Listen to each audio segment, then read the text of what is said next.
it would taste terrible.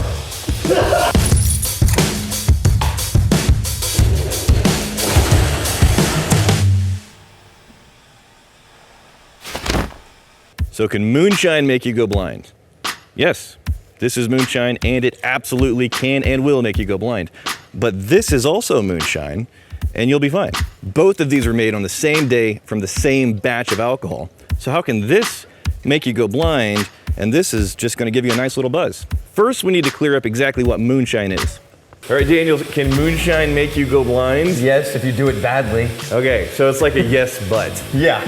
Yeah, it's not inherently yes, and it's easy to avoid. So we'll refer to it moonshine as new make, but basically it's the brand new stuff coming off of the still. This is legal, yay! Yeah, but unlike theirs. But if we were out in the woods somewhere, then this could be moonshine. That's right. So distillation works on the idea, or at least pot still distillation, really all, works on an idea of using various boiling points to separate things. Yeah. So you're not inventing alcohol or creating alcohol over there. What goes into a big still like this that already has alcohol in it. Yeah, roughly anywhere from 8 to 12, 13% alcohol. And the job of a still is to separate the alcohol so that alcohol becomes more concentrated. Yes. So moonshine is just a term for illegally produced alcohol. It doesn't actually have a federal guideline. Right, that part of the alcohol that can make you go blind is called methanol with an M. You've heard of ethanol before. Yeah. You got some of the good stuff? Yeah, I got the good stuff right Can I have some? Sure, buddy. Did you get this That from is John, I'm guessing? That huh? is Sweet. the heart cut right in the middle of. So as little as 10 milliliters of pure methanol can make you go blind, but an ounce of pure methanol can actually kill you. Where did you say you got this? Unfortunately, methanol and ethanol look exactly the same, so if you're just looking at it in a jar, it's going to be hard to tell the difference. It's looking a little light. Who mooched from the mason jar?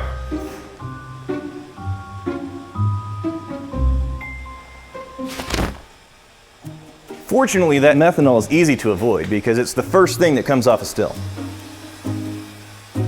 Those earliest bits of liquid are called foreskins, foreshots.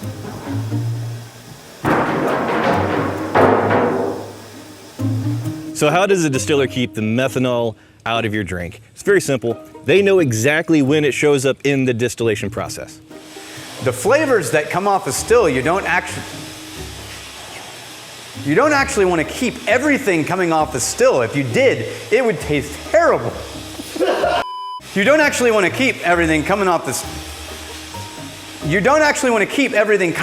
still. If you did, it would taste terrible. The flavors change dramatically based on when it's coming off of the still. So the first liquid that's coming out of your still, it's called the foreshots, and that's where the methanol lives. After you get past the foreshots, you're going to get into the heads, and the heads are not really the flavors you're ever going to drink in a bottle. After the heads, though, that's the hearts. The hearts is where those really nice flavors live. Pretty much anything that you're going to find in a bottle these days, that's going to come from the heart cuts. After the hearts, you're going to get into the tails, which is the later end of that distillation process with funky flavors. You're not typically going to be drinking tails. It's not going to be nice. All right, guys, quick team meeting. Doing a great job. I want you to keep it up. Appreciate everything you've been doing. John, can I get a water? It's fine. Catch you guys later. We recently did an episode where Brianna was attempting to recreate some cocktails for us. Fortunately, this episode is sponsored by Shaker and Spoon, so we can get a little bit of help and she can do something the right way, hopefully. We'll see. So these are cocktail kits to come directly to your house. Look at this.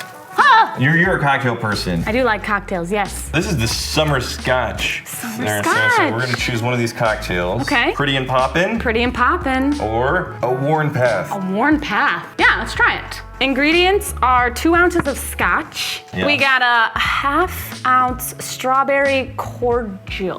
Here's a strawberry cordial, 1/2 ounce of that. Right. Okay. Wait. Bam. Oh, wait. Wait. Shoot. Oh, wait, no, we're good. Okay. No, we're good. Okay. And then we also need 3 dashes hopped up IPA tincture. 1, Yeah. 2, 3. Nice. I can do it. And add the 2 ounces of scotch. Okay. Add ice. Okay. Use a bar spoon to stir until mixing glass feels ice cold. Uh-oh. No, it's good. Next is strain into a rocks glass over a large ice cube. Do you have a strainer? Hold on. Just use your fingers. No fingers necessary. Oh my God, it goes on there perfectly. Yeah! You ready? It's ice cold. Just strain it in. Yes. Oh, look at that. Look. And that's it. Is it good? Damn it, that's really good. I'd like a turn. That's really nice. I'd like a. Right now, okay. All right. How now? Now.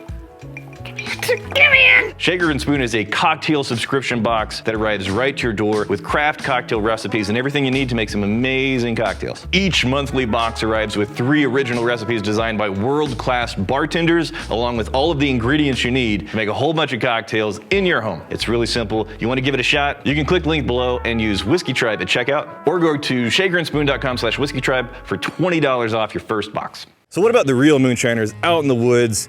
They're doing a little sketch. They don't have any fancy equipment. How are they making sure that you aren't getting methanol in your drink? Again, really simple. It's the first stuff that comes out of the distillation process, so they just throw that stuff away. So as that spirit is coming off the still, the proof is actually changing. And there's an old trick that very experienced moonshiners still use today. Whenever you shake something that has higher proof, it will react differently than a spirit that has a lower proof. So if you look right here, I'm gonna shake them the exact same amount.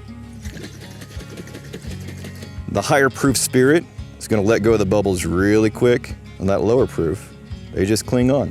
An experienced moonshiner will be able to look at the size and intensity of the bubbles and get very, very close to the real proof of that spirit.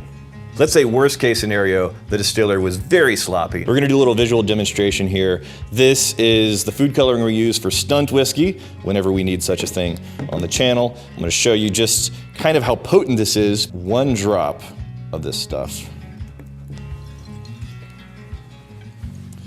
Okay, not bad. Looks kind of like whiskey. We're going to take that 10 milliliters and we're going to put it in a full-on barrel-sized container of water. John!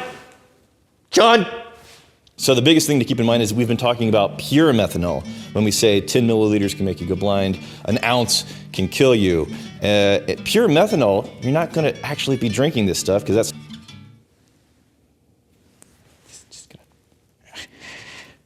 I'm getting it. You're making it worse. John?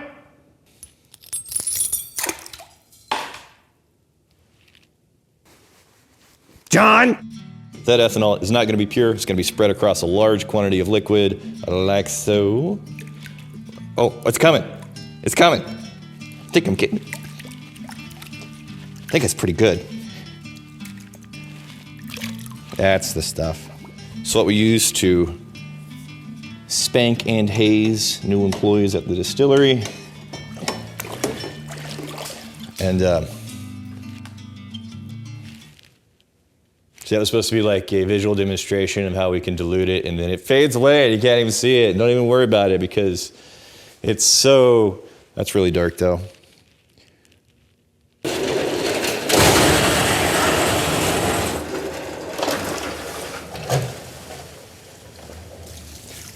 See, look how clear that is. It's so diluted. Don't look at that. Don't look at that part. This though, it's so diluted across so much. Look, it's so like crystal clear. You're fine. Buy all of the booze is the point. Buy all the booze. An interesting little fact about methanol is it will actually get you drunk. And it's not like you're gonna sip some methanol and then immediately go blind. First, it has to be processed through your kidneys and it turns into formic acid, and that's the thing that actually messes with your eyesight. Interestingly, the treatment for methanol poisoning in hospitals is ethanol. It's alcohol. So just to make sure I have a safe amount of ethanol coursing through my veins, I'm gonna have a cocktail. Richard, make me one of them delicious old fashions like you do.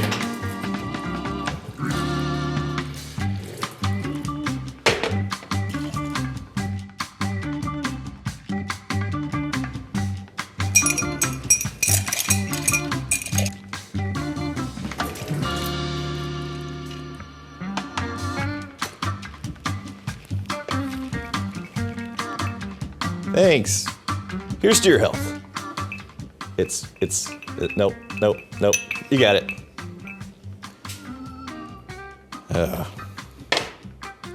So you don't want it in any of your distilled products. So what good is methanol? Well, you can actually use it as fuel.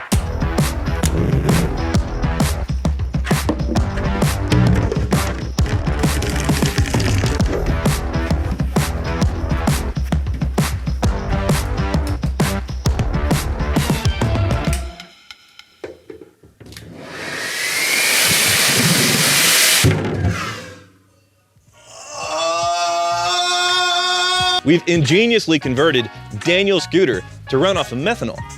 Wait, my scooter's electric. What?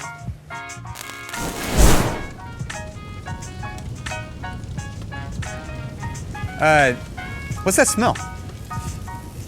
He just feels a little warm. Rex? Rex?